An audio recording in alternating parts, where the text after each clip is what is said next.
Tonight, the first major departure from Donald Trump's inner circle. National Security Advisor Mike Waltz will leave his post. First, the president stood by him after he added a journalist to a group chat where he and other national security officials discussed military strikes on Yemen.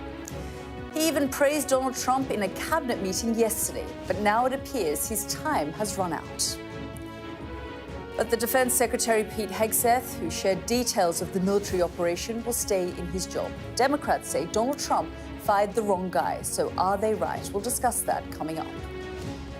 Plus, the art of the deal. America could profit from Ukrainian minerals within years. But what about any peace agreement? Why it's taken 17 months to bring just 2 seriously ill children from Gaza to the UK for treatment. And what we can learn from the experiences of a US spy pilot captured by Russia during the Cold War. That's all coming up on The World with me, Yalda Hakim.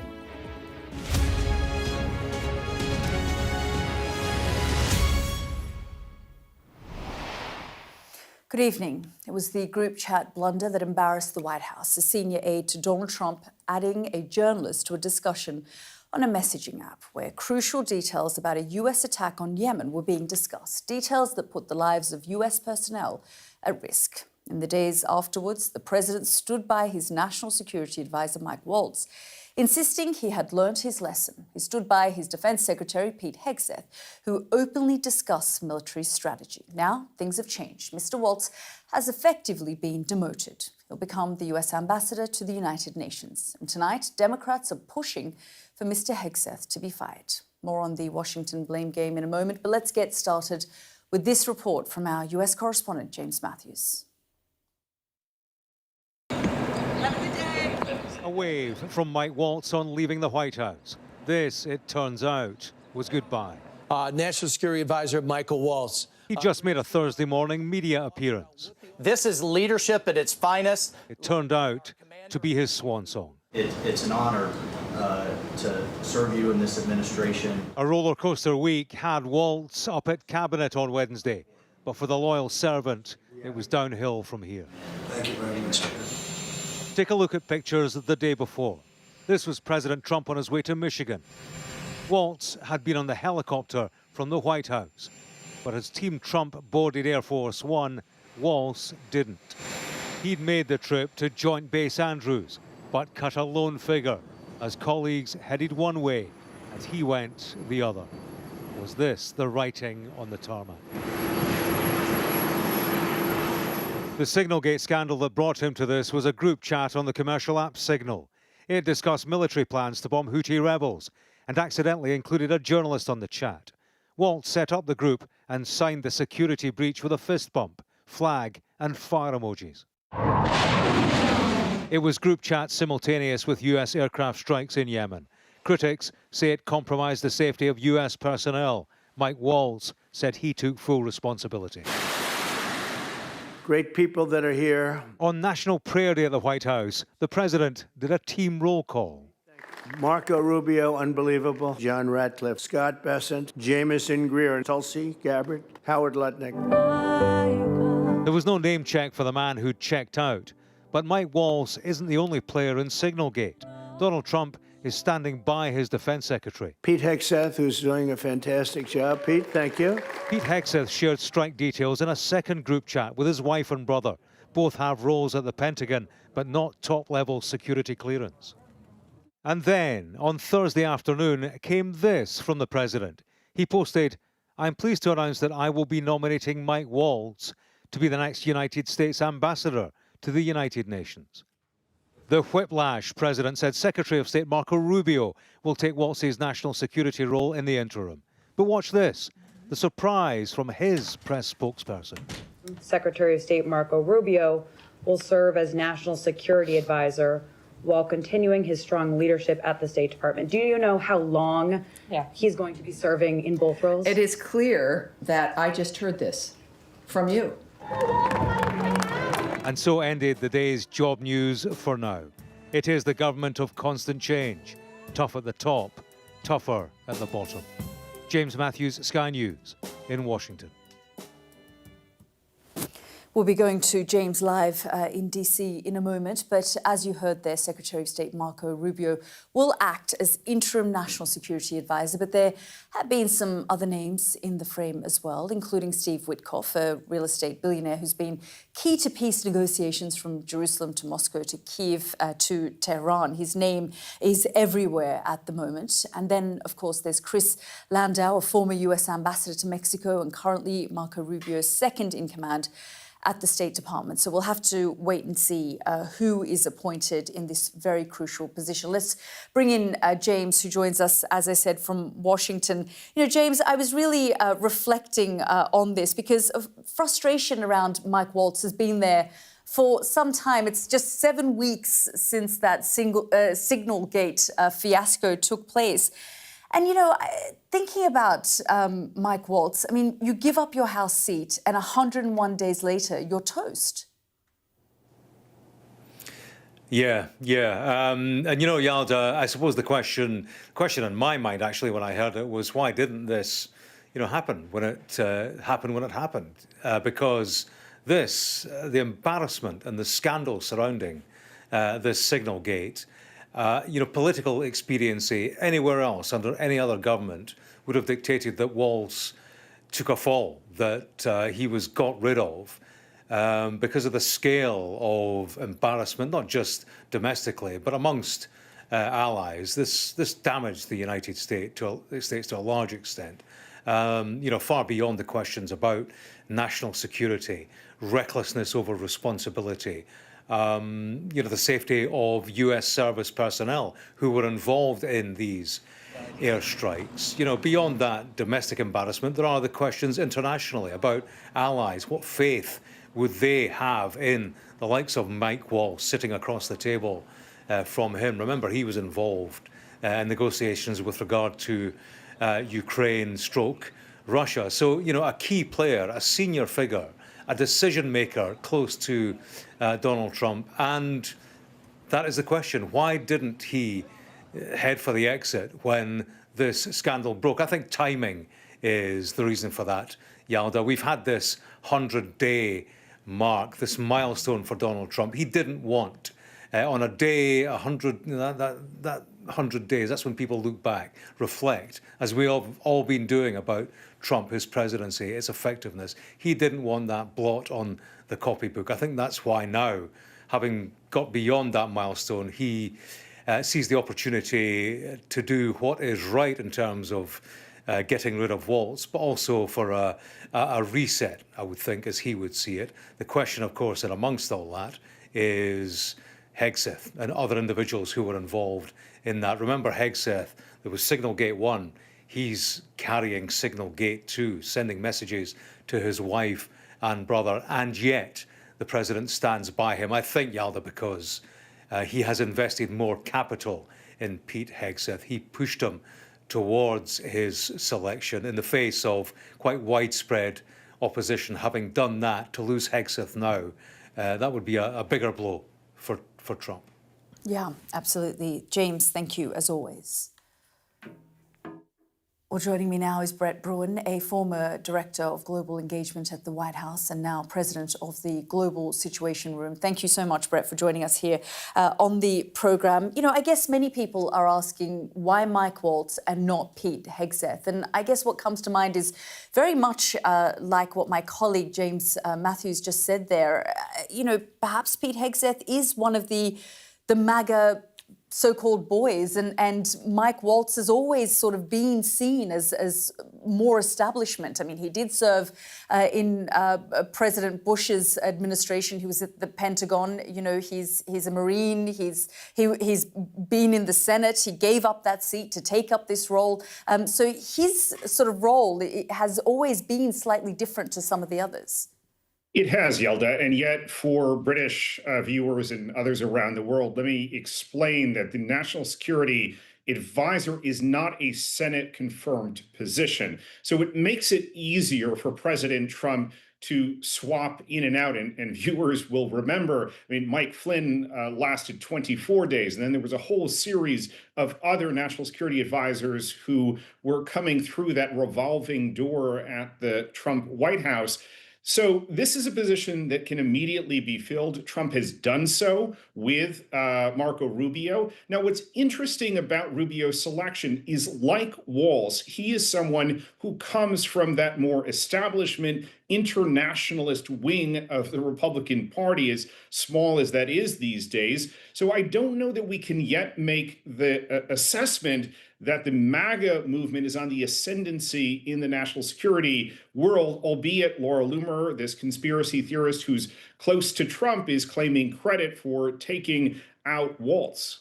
Yeah, absolutely. And you pointed there to General Flynn, who lasted less than a month in the first administration. It does feel like this position has been like a poison chalice. We had General Flynn, we had H.R. McMaster, we had John Bolton, now Mike Waltz. You know, all of these people pushed out, sacked. And in terms of putting Marco Rubio there, I mean, there's been so much talk, hasn't there, Brett, about reverse Kissingers. It feels like finally someone did pull off a reverse Kissinger. He was the last person to sort of be a dual-hatted person, you know, doing these two roles. He was, and yet the world was very different. The bureaucracy was much less complex. And this position is important that it be independent. When I served on the National Security Council under Obama, this was someone seen as a neutral arbiter between the various secretaries. So you have Pete Hegseth, Secretary of Defense. You have John Ratcliffe, the director of the CIA, and then Marco Rubio at the State Department and others. The National Security Advisor needs to be that impartial voice. And also, let's not forget, he or she is the last voice that the president usually hears from on weighty national security issues. So when we talk about somebody like Steve Witkoff, who is pretty internationally inept, as we have seen on display in his interactions with Vladimir Putin, in his failures to even hold up the ceasefire agreement in Gaza, in what has been, quite frankly, a somewhat buffoonish portrait on the international stage. I mean, that would certainly send off some alarm bells in foreign capitals should he take up that position. Yeah, and I guess, you know, you just talk there about, you know, the kind of voice of reason and offering counsel and advice and, sort of laying out to the president all the different options.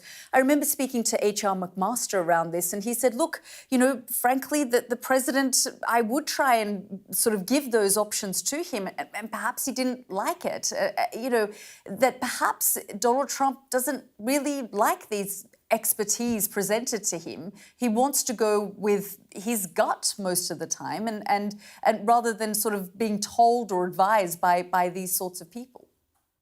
He does, and know a number of folks who have worked with him on the National Security Council, and yet, Yalda, it's still important that he hears those concerns, that it somewhat impact or influence even around the edges, the timing of some of these actions, the nature in which he carries it out as well. Let's not forget part of the role of the National Security Advisor is the implementation, and I think it bears mentioning here that President Joe Biden did not fire his National Security Advisor, Jake Sullivan, after a pretty disastrous, indeed a deadly withdrawal for American troops from Afghanistan. I was critical, in fact, one of the first to come out from the Democratic side and say that Sullivan should be fired. In this case, I think Trump has made the right move, albeit a month too late. We'll have to see whether or not it's going to stabilize the situation over in the Situation Room. Yeah, absolutely. As you say, I don't think any heads rolled after the Afghanistan debacle in the Biden administration. Brett, thank you so much for joining us here on the program. Sure thing. Well, we know Donald Trump wants to be seen as the man who seals the deal, but so far, peace between Russia and Ukraine has been harder to deliver than he originally thought. He said the war would end within 24 hours of him taking office. Today marks day 102 of his administration, and as the weeks have passed, his frustration has grown. I'm not happy about what's going on with the bombing, because they're bombing like crazy right now. It's a horrible thing. It's a horrible thing. Well, he hasn't been able to stop the bombs falling on Ukraine. His peace envoy hasn't got any assurances from Moscow, so he needed something to shout about, and that's why he's been so keen on this mineral agreement signed overnight in Washington. So what's in it? And more importantly, what's in it for Trump? Well, the US will have access to some of Ukraine's natural resources. That's via a joint investment fund, but no profits will go to Washington for 10 years. Instead, they'll be used to rebuild Ukrainian infrastructure. Ukraine won't have to pay back debts to Washington, as had previously been suggested. And military assistance could be back on the table, though the deal doesn't provide security guarantees. So on paper, this looks like a win-win, a success for Volodymyr Zelensky and an opportunity to trumpet success for the US president. We'll discuss that more in a moment after this report from our international editor, Dominic Waghorn. Daily Russian attacks like these last night on the southern Ukrainian city of Odessa have not been enough to persuade Donald Trump to do more to help Ukraine. But Ukraine has long hoped that this, its huge mineral wealth, would, dangling the prospect of sharing it with America to tempt the US president to give them what they need. Don't tell us what we're going to feel. You're not in a good position. You don't have the... At first, it seemed to backfire. The two countries fell out in negotiations over the deal, culminating in this spectacular row in the Oval Office. But after intense diplomacy, there was a breakthrough. This was the turning point, a meeting at the Pope's funeral where we're told President Zelensky persuaded President Trump there was a deal worth signing. The White House says the minerals deal is good for both countries. This partnership represents the United States taking an economic stake in securing a free, peaceful, and sovereign future for Ukraine. This partnership establishes a fund that will receive 50% of royalties, license fees, and other similar payments from natural resource projects in Ukraine. And in Ukraine, President Zelensky was hailing the deal as a breakthrough in his diplomacy with the US. We now have the first result of the Vatican meeting, which makes it truly historic. We're looking forward to the other results of our conversation.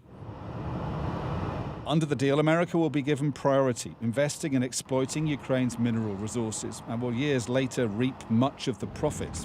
Veteran US diplomats say that helps Ukraine too, by giving the US a stake in their country's future. This deal is very much in the interest of the United States.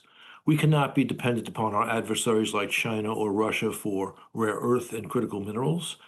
And it's very much in the interest of Ukraine, which needs to strengthen its relationship with the Trump administration. This gives Trump a reason in his own terms for doing the smart thing for the United States and a good thing for Ukraine. The deal won't, as had been feared, force Ukraine to use its natural resources to repay the aid it's already been given by America, something Ukrainians welcomed. American companies will come to Ukraine, and that could stop our crazy neighbour. What else can we count on? The first version was terrible for us. From what I've seen, the new version seems much more beneficial for my country. But it doesn't include US security guarantees for Ukrainians, which they had hoped for. That will be welcome in Moscow, where there may be some concern at closer ties between Kyiv and Washington. But Donald Trump is also threatening to walk away from this conflict and take US support with him. That would be a massive blow to Ukraine. Whatever the benefits of the deal, it's just signed with him. Dominic Waghorn, Sky News. So all this talk about minerals, but what are they, where are they, and how much could they be worth? Well, let's just take a look, first of all, at this map. There are 37 critical mineral deposits spread across Ukraine. Lithium in dark green, titanium in light green, and graphite, shaded here in grey, are the three most abundant. Now, I just want to show you this. This is Russian-controlled territory, just this area here. It's estimated that nearly 20% of Ukraine's minerals are located there, including, have a look at this strip in red here. Now, that's a rare earths deposit dating back to the Soviet Union. These valuable minerals are something Donald Trump's been very vocal about, but as you can see, it cuts right through the front line, just that red mark there. Depending on any peace deal, it's likely Ukraine won't have access to those. It's numbers like this, though. Have a look.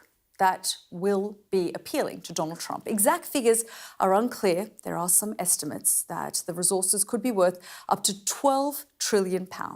Well, ever the transactional president, he sees this as a way to generate significant financial returns, even if it won't be for several years. And we're hearing it could take roughly 10 years. These minerals are extremely valuable for a range of different industries. Lithium, for example, is a key component in batteries, from computers to cars. Graphite also goes into batteries for electric vehicles. Other minerals are used in TVs and lighting to build aeroplanes and wind turbines and even long-range missiles. But there's a catch. A lot of the mineral wealth in Ukraine is untapped and could take a long time to access, which means he won't be able to immediately recoup the more than $100 billion of American support. Well, let's bring in our next guest, Timothy Milovanov, who was Ukrainian economy minister between 2019 and 2020. Thank you so much, sir, for joining us here on the program. So would you say this is a win-win situation for both sides? Yeah, politically, definitely. Commercially, well, as you just discussed, that it might take up to a decade to see some proceeds from this. But on the political and geopolitical and diplomatic side, absolutely, that's a win-win. It's a fair deal. Ukraine has been able to hold its ground. The Trump administration has been able to get a deal signed for the 100 days. And it seems like the relationship is coming back to something very constructive from that Oval Office fiasco. Yeah, absolutely. I mean, you know, given President Zelensky had gone to the White House to sign this original deal, we saw how that turned out. So actually, this is progress and things are moving in the right direction. But what about security guarantees? Okay, there's no security guarantees, no matter how we spin it and package it. There's no security guarantee in this deal. There is a language around it, mostly political language, which says, okay, you know, now the United States has vested interest and long-term interest in supporting Ukraine, but that has always been the case. Ukraine is a strategic asset or strategic partner for the United States, for security, for economic, and for even for specific things like Black Sea maritime security or food security in the region. So there are multiple angles why Ukraine is important, has always been the case. Now, specifically, if we take at face value the argument that because the United States is going to invest in it, Russia will not invade or will not attack, well, that's a dubious argument because you know, no one is going to invest anything significant until the security and the peace prevails there anyway. So it has to be achieved by some other means. And the second one is, as we have seen in Crimea, as we have seen in the east of Ukraine, Russia, you know, is not too concerned about confiscating and destroying American companies, American assets. American companies have lost over $50 billion directly from the full-scale invasion in Ukraine, and another 150 in Russia. So yeah, there is an interest, there is a deterrent, but does Russia take it seriously? I don't think so. Yeah, I mean, as you say, there aren't any security guarantees. It is something that's missing in this particular deal. And no doubt that is concerning Ukrainian authorities because ultimately they will need some form of security guarantee if they're, you know, wanting to move to some kind of agreement or a truce or a peace deal of some sort. Yeah, absolutely. Because if Ukraine is not supported financially and militarily, you know, the peace is not going to be long-lasting, and all these deals, they're not worth much. So what's happening right now is that there is a separate track about the ceasefire, about the peace deal, with European support and with potentially the United States support being an envelope, being a background support for the European support. So it's a staggered model. On top of that, we also have seen recent language. It's in the news today that the U.S. is potentially open now for a small, you know, like drop in the sea, $50 million new support to Ukraine. That's the first one for the Trump administration, but it's a very clear signal that things are moving towards providing Ukraine with something, if not yet material, but at least political. I have about a minute left, but I just wanted to ask whether you feel now in this situation, despite President Donald Trump being so unpredictable, that Ukraine is in a better position than it was, say, 8 weeks ago. Oh, absolutely. So we have seen that despite all the ruthlessness of Russia, the front lines are not collapsing. And even though the support has been diminished from the United States, at least it was interrupted, we also have seen that Ukraine has been able to show that it can operate constructively and build diplomatic and commercial relationship with the United States. And we also see that the trend of the relationship with Ukraine, between Ukraine and the United States, is improving, whereas the opposite is true between the United States and Russia. So yes, I think Ukraine is an upward trend. It's a little bit cynical to say that because people are dying every day, but we're all looking forward to peace, to ceasefire, and to moving beyond that. So thank you so much for joining us here on the programme. You're watching The World with me, Yalda Hakim. Coming up, we'll focus more on the US economy and we'll tell you why President Trump's trade war with China is about to deal out another big shock.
Show of military might and menace. Why should the West trust you? Frankly, I don't care whether the West trusts us or not. Sky News. Get the full story first. Have a quick word for Sky News. Is the West right? Are you fueling Russia's war machine? American journalist Evan Gershkovich is on trial here, but was first on display. I'm Ivor Bennett, Sky's Moscow correspondent.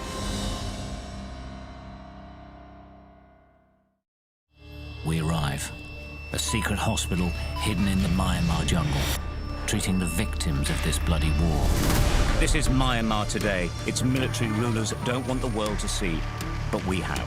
I fight for my own future. I fight for my generation's future. This is an actual crime. They don't care for that. Myanmar army is only a couple of kilometers away. So this is a major humanitarian disaster.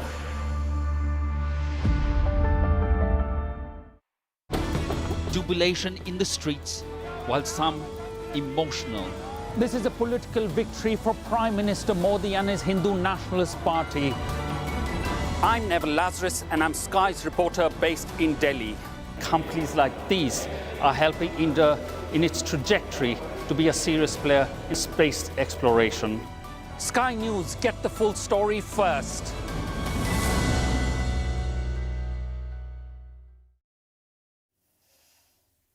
Welcome back. Anyone doing online shopping these days is likely to have come across two major Chinese retailers, Shein and Temu. To many, they're a popular and cheap way to buy clothing or household goods, but new data shows consumers are starting to turn away from those sites. The reason for that, tariffs. To put it simply, Donald Trump's actions are about to make those cheap items a whole lot more expensive. Our economics and data editor Ed Conway can explain more. What is the latest on tariffs? Well, let's just give you a bit of a primer. You're probably familiar with this, the big picture. We're looking at the US and the tariffs that they are imposing on China. Additional tariffs recently, you had that extra 10%, another extra 10% coming in March, another 10% coming in April, and then that massive 145% tariff rate on Chinese goods.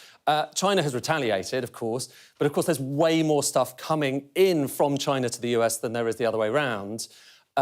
But here's what's interesting, OK? So that's the big number facing Chinese goods. But some Chinese goods, up until now, haven't actually had to face that. And why is that? It's down to a rule called de minimis. Do you know about de minimis? Well, it's a little bit obscure, but you might well have encountered it. Because basically it says that if something is very cheap, then it basically costs more than you can gain by trying to impose tariffs on it. So take something, for instance, the UK, every country around the world, this is showing you the threshold at which this de minimis rule kicks in. In the UK, anything under £135, we don't charge customs on it because it's just seen as being too cheap and not worth it. In the US, that threshold is $800, a lot higher. And actually in the US, you've seen a big increase in goods coming into the US which are below that threshold and therefore don't pay customs. So up since 2018 by 146%. And what is that? A lot of it is fast fashion. It's places like Temu, so it's consumer goods, it's Shein, stuff that's coming in that's cheap, that's actually flown across from China. It's so cheap that it doesn't go over that threshold and you have to pay customs, therefore it's a lot cheaper. But here's what's interesting. Donald Trump says, and he signed this executive order back in early April, he said, we're getting rid of it. OK, so you are going to have to pay those customs rates. It's worth saying, he did say this once before and then kind of reversed it. But nonetheless, he says at the end of this week, that's going to come in. And what's interesting is, in the run-up to that, look at where these Temu, for instance, there's Temu, and here's Shein, Chinese cheap goods, which basically benefit from that what a lot of people see as a loophole.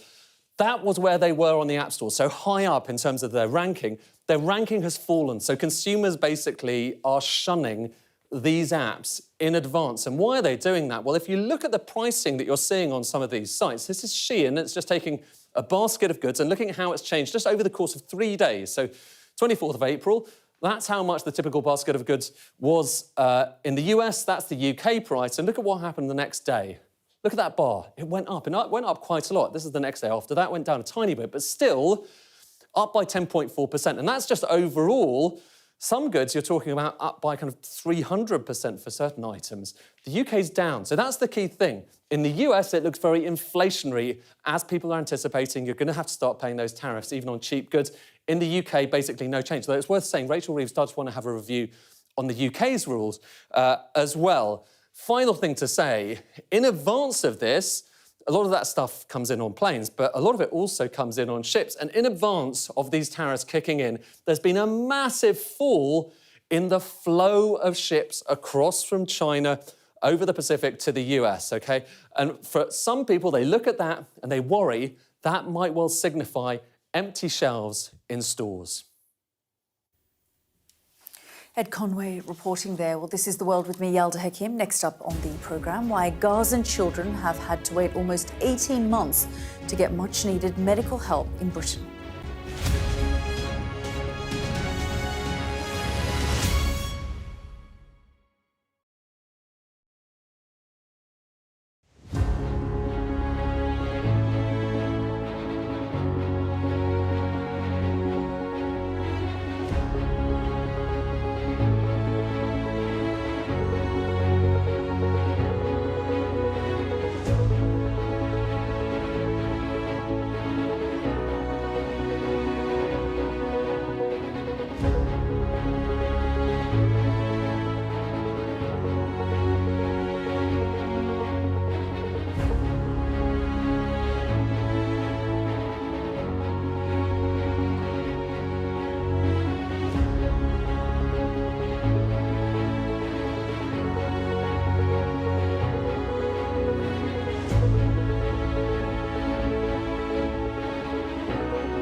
we've got your Sunday mornings covered. From the front page and the sounds of the streets to the voices of the people who make the major calls and big picture politics beyond Westminster. We'll put you at the heart of our story. I'm ready. Are you? Join me, Trevor Phillips, Sunday mornings on Sky News. Welcome back. The war in Gaza has been raging for a year and a half. In that time, multiple countries have taken in injured children that desperately needed medical attention unavailable at home. But Britain hadn't been one of them until now. This week, 2 Gazan children entered the UK for medical care after being granted special visas. But there remains questions over why the government took until now to help. Our international correspondent, John Sparks, followed the children's journey. It was a welcome party of sorts, flowers, a few presents and a sense of relief, because 2 children in urgent need of medical treatment would soon arrive from overseas. The difficult bit is where they're from. There aren't many people here to welcome the children, to greet them, and I think that says something, which I think it says a lot, about how sensitive this is. Through security and into the light. These are the first children from Gaza with permission to enter Britain for medical care. 5-year-old Gaina needs immediate treatment or she'll lose her left eye. Rama is weak and struggles to hold down her food. Doctors say the 12-year-old needs an operation on her bowel. For her mother, it's difficult to believe they've been selected for this. In Gaza, there are thousands of children in need. What's going through your mind? كأنه dream. كأنه حلم. A dream. Yeah. كأنه حلم. لأنه أجينا من حرب ومن خوف ومن قصف. It's taken 17 months to make this happen. A small group of volunteers have raised the money and fought and argued for the visas. It's been a very long journey. There have been many times where we didn't think we would be here as we are now. It's overwhelming for everyone, I think. Displaced by the fighting, the girls were living in tents with little food, no medicine, no way to keep themselves clean. These images of the place where 12-year-old Rama was forced to live. Her condition was so unstable, her family couldn't move her, even when the bombing came close. إيش مالك إيش مالك؟ أنت بدك تبقى زي غنا؟ إيش مالك إيش بجعك؟ طب إيش بجعك؟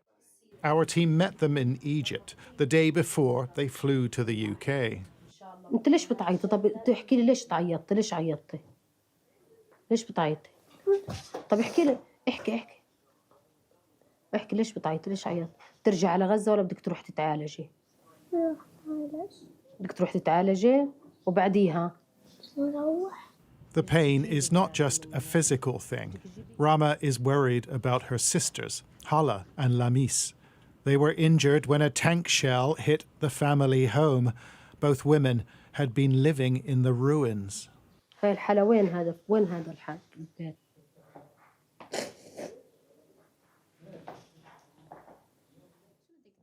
As the pressure builds on her optic nerve, 5-year-old Gaina needs specialist care, but that's no longer available in Gaza. The hospital where she went for treatment has been destroyed. Mother Haneen knows they've been fortunate, but she also feels guilty. The Israelis have only permitted a small number of children to leave for treatment. طبعاً إيش فرحة وشعور مختلط يعني في حزن وفي فرحة وفي يعني كمان الواحد حزين على الأطفال اللي في غزة يعني في كتير مصابين وفي كتير رحلات يعني يا ريت تطلع وتتعالج وتلاقي فرصة للعلاج لأنه كلهم بيهمونا يعني. A small group of volunteers are responsible for this, organising treatment and the temporary visas to enter Britain. But the process has proven painfully slow. I'm trying to understand why it has taken so long. And it's privately funded, no cost to the taxpayer. I don't know, but I think for us, we, just kept going, because at the end of this pathway are children who need urgent medical care, and I can't think of anything more important to spend your time trying to improve. These volunteers call themselves nobodies, but they've taken an interest and given 2 children from Gaza a chance. And there's a list of other children they can save, but they can't do it all on their own. John Sparks, Sky News at Heathrow. Well, joining me now is Conservative peer Baroness Helich, who has long called for the UK to take in injured children from Gaza that need urgent medical help. Baroness Helich, thank you very much for joining us here on the programme. There is a sense of relief tonight for this family, their mother, these 2 girls. But the question that my colleague John Sparks kept raising in his piece was, why has it taken so long? I know that you were approached to raise this issue about 18 months ago. You wrote a piece about it, you raised it in the chamber. But do you have a sense of why this has taken so long and only 2 children have been allowed to come? Thank you, Yalda. Well, I think this question should really be posed to the government ministers, and I'm sure they would be best placed to respond as to why it has taken such a long time. And as you say, I raised it with the previous government, Conservative government, and I raised it with the Labour government, and it has been a very difficult one to make progress on. And I must admit that at the very beginning, when the war in Gaza started, it was considered to be most helpful to help in Gaza or to help in the region. However, as the conflict continued and more children were both killed and injured with heavy injuries, it was obvious that some of those children will not be able to be treated in the region or in Gaza. It has been very difficult, and I think in as far as I could see, and I have had conversations with Foreign Office and Home Office previously and Number 10, this is a very difficult and sensitive political issue. And I think the hope was that this could be best addressed and dealt with in the region. Unfortunately, it has taken 17 months. Unfortunately, only 2 children have been brought in, and we do have the possibility of helping them. And as you have rightly pointed out, this wouldn't be something that would in any way have to be paid by the British taxpayers, or that would be on the NHS bill. It's something that could be done through private sponsorship. Unfortunately, it has taken time, and I really hope that this is just a beginning and that children who are most in need will be allowed to come for a limited period of time to the United Kingdom so that they can be helped. I was going to just ask that question. Do you think this will now pave the way for other children, those who have severe injuries, to be able to come and be treated in the UK? Because as we've seen, it hasn't just been in the region that they've taken many of these children, but children have been taken to the United States, to other European countries. It just hasn't happened in this country. I think that if this particular operation, if you want, can be successfully brought to our attention and the children can be helped, I see no reason why, as I say, for a limited period, for children who are in the most need when it comes to support that we can provide, and where, as the medics have already said and the group of Pure Hope has said, funds have been raised so that they do not have to be paid by taxpayer, I don't see any reason why we can't offer support. When you saw the images of the children, given that you had been trying to raise this, you've written an article about it, like I said, did you feel a moment of pride that this had happened? I just want to get a sense of your emotion in that moment. I was just, to be honest, I was feeling pretty sad about it, because children should have never been in this position, because this is not only about a physical injury. This is about long-term trauma that is going to affect not only these children, but children who have witnessed, who bombs and destruction, etc. And they should have not been in this position. Am I proud? I'm quietly sort of satisfied that we might be able to just open the door a little bit ajar so that children who really need support and help will be helped. I'm also at the same time sad that it's taken 17 months. You know, we know that in Gaza some 25,000 children have been injured.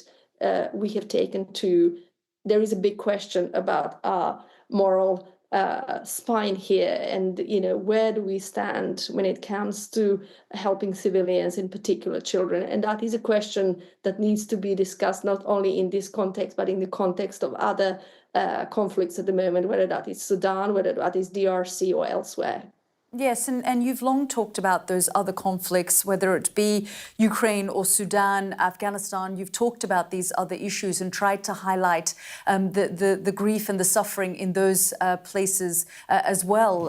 But do you believe that this issue was particularly politicized? Yes, I do. We all know that this is a very difficult issue to discuss, and you know, among the ordinary, regular people, people find it very difficult to discuss it. Very often, if one were to address it and for what it is. And we know that what happened on October 7th was a terrorist attack, but a retaliation that followed was absolutely disproportionate. And the number of casualties and what has been destroyed, whether you're talking about schools or hospitals or homes, is really disproportionate. But it is quite difficult to discuss this without being seen in a light that people do not want to be seen and justly should not be expected to be seen. So I think that sadly, Gaza and its citizens, children in particular, have suffered because they have been caught in this politicized atmosphere surrounding this conflict. Baroness Helich, we're grateful for your time. Thank you very much. Thank you. This is The World with me, Yalda Hakim. Next up on the programme, on the 65th anniversary of the U-2 incident, we'll speak to the son of the pilot who was at the centre of a diplomatic spat between the Soviet Union and the United States.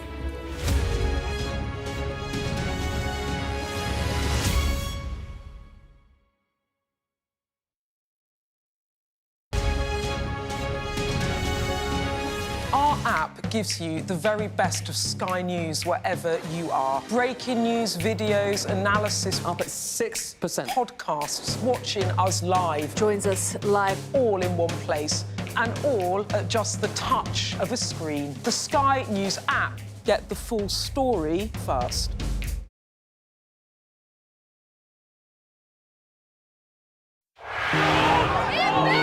Mayhem in the Middle East, rippling in America's West. Get back! Get back! The resolve of these protesters is now being seriously tested. I saw police being forced or pushing young men and women to the ground as they made almost 100 arrests. None of this is a peaceful protest. I'm Martha Kellner and I'm Sky's US correspondent based here in Los Angeles. How are you feeling? I am angry.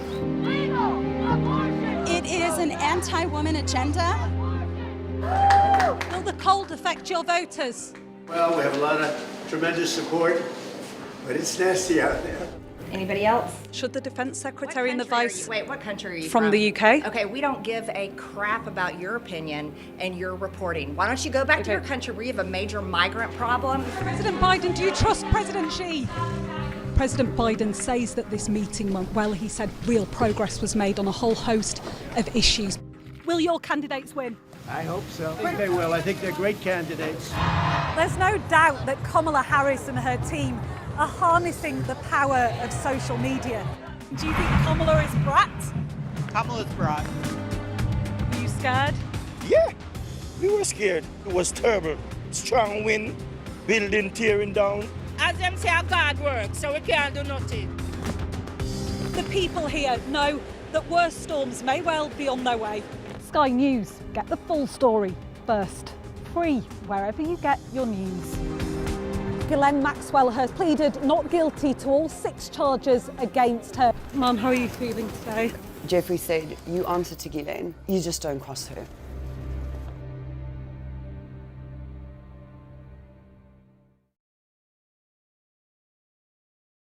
A show of military might and menace. Why should the West trust you? Frankly, I don't care whether the West trusts us or not. Sky News.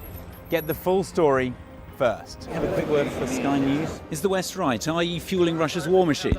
American journalist Evan Gershkovich is on trial here, but was first on display. I'm Ivor Bennett, Sky's Moscow correspondent.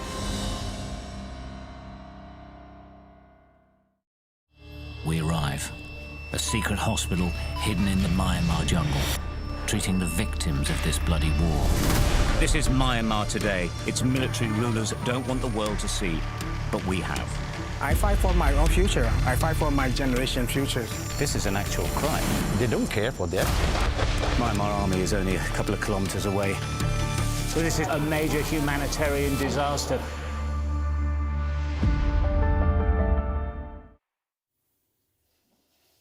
Now, today is the 65th anniversary of what's become known as the U-2 incident, the moment when a US spy plane was shot down deep inside Soviet territory. It sparked a major diplomatic row. The pilot, Francis Gary Powers, was jailed in Russia but eventually released in a prisoner swap.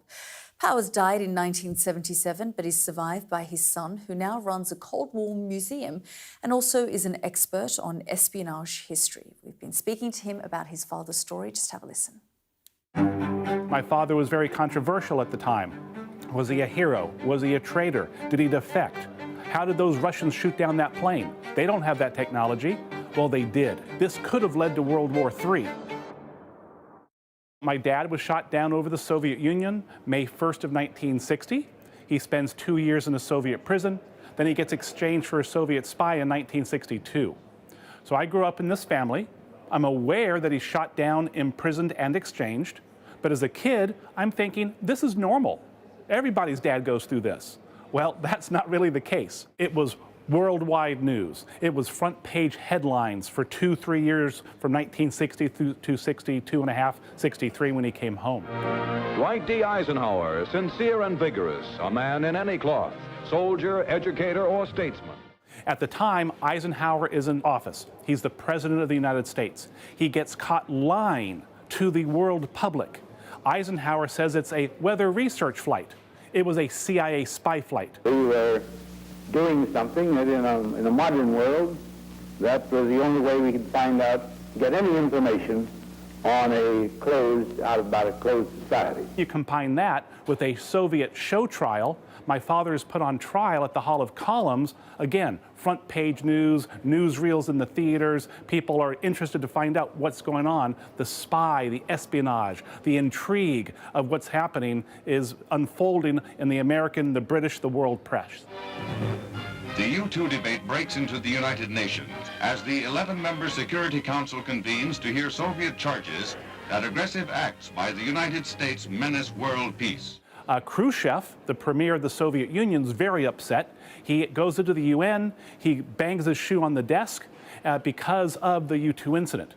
And this is an international event that reshapes the Cold War. This could have led to World War III. So May 1st, 2025, the 65th anniversary of the U-2 incident, and yes, it is still relevant today. The U-2s are still flying around the world. My father dies in 1977, working for NBC television out of Los Angeles. He dies in a helicopter crash while working for them, reporting on news, weather, and traffic for the evening news. I am 12 years old when he passes away. Knowing that my father was one of the first U-2 pilots, the first 24, is just something that I'm very proud of.